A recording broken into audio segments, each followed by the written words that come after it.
So I want you to think about what are some of those success factors that you feel are critical in a family business transition. What are some things that you feel really help any family business to get from one generation to the next and to just be successful as a family business? Because we are going to take a look at and talk about some of that. Getting back to Japan and looking at some of their success factors, one of the things that research has shown is that Japanese family businesses have been more professionally run than family businesses elsewhere.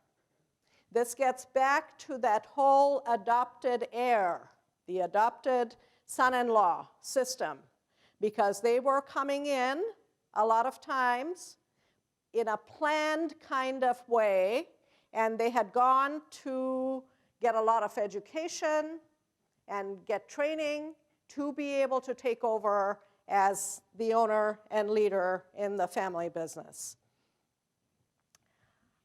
The core values, those codes of conduct and behavior, those guiding principles within the family and within the business, they attribute that in Japanese family businesses and elsewhere as well.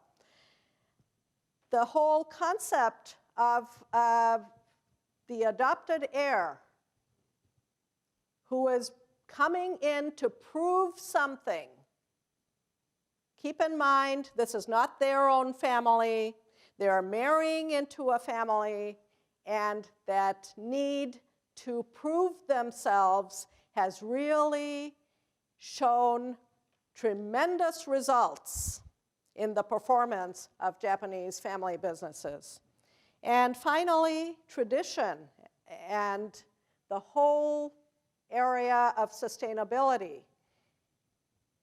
We have looked at culture, and I don't mean organizational culture. What I'm talking about is the Japanese culture has really been very important in the long-term success of some of their products, like the Buddhist temple, constructing Buddhist temples. They have stuck to their core business, a lot of these family businesses, and been very successful as a result. What are some other success factors?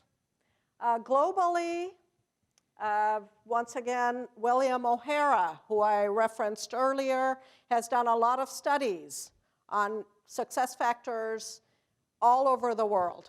And here's a list of 11 of them that he saw repetitive patterns around.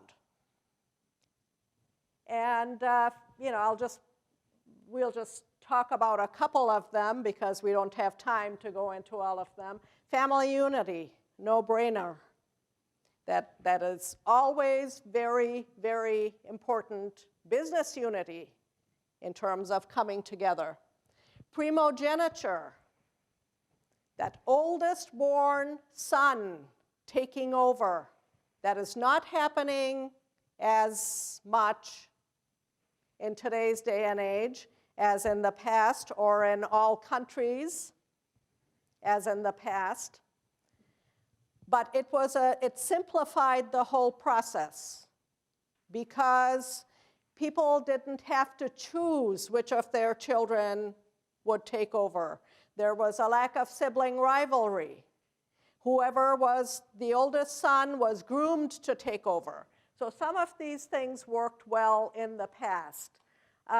Role for women, whether as wife and mother in the family or playing a very key role in the business behind the scenes or in a very active kind of way.